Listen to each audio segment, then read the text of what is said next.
আসসালামু আলাইকুম। আমি দিয়া চিটাগাং থেকে বলছি। দিয়াস কুকিং অ্যান্ড ব্লগে আপনাদেরকে স্বাগতম। কাছে এবং দূরে যেখান থেকে আমার ভিডিওটি দেখছেন, আশা করি আল্লাহর রহমতে সবাই ভালো আছেন। আমিও আলহামদুলিল্লাহ ভালো আছি।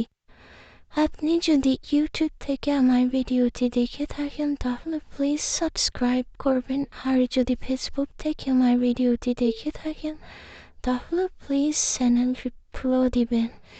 আর আপনি যদি কাজটি অলরেডি করে থাকেন তাহলে আপনাকে অসংখ্য ধন্যবাদ। আর ভিডিওটি যদি আপনাদের কাছে ভালো লেগে থাকে তাহলে প্লিজ একটা লাইক দিবেন, আর কমেন্ট করে আপনাদের ভালো অথবা মন্দ মতামতগুলো জানাতে পারেন। যেহেতু আমি অনলাইন প্ল্যাটফর্মে নতুন, সেহেতু আমার কথা এবং কাজে অনেক ভুল হতে পারে। প্লিজ ভুলগুলো ক্ষমার চোখে দেখবেন এবং আমাকে সাপোর্ট করে আমার পাশে থাকবেন। আমি এখানে দুপুরে রান্নার জন্য মুরগি নিয়েছিলাম। ওরে ভাবলাম মুরগির সাথে সিমের বিচি দিয়ে রান্না করি। আমাদের এলাকায় এই সিমের বিচিটা খাওয়ার প্রচলন নাই। আমি কখনো সিমের বিচি রান্না করা বা খাওয়া দেখিনি আমাদের এলাকায়।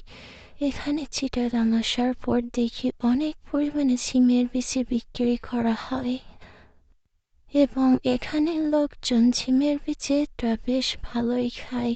তাই আমিও ভাবলাম একটু রান্না করে দেখি। তারপর আমি মুরগির মাংসের সঙ্গে সিমের বিচি দিয়ে রান্না করলাম।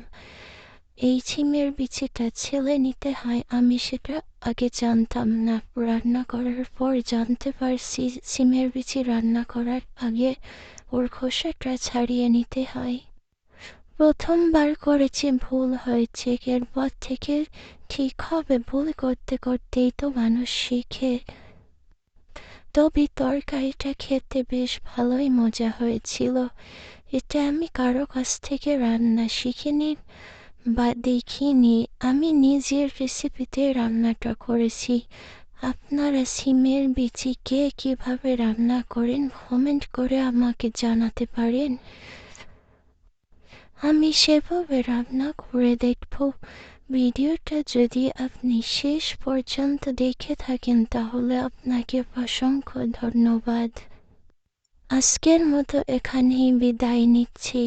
আপনারা সবাই ভালো থাকবেন। দেখা হবে নতুন কোনো ভিডিওতে। আল্লাহ হাফিজ।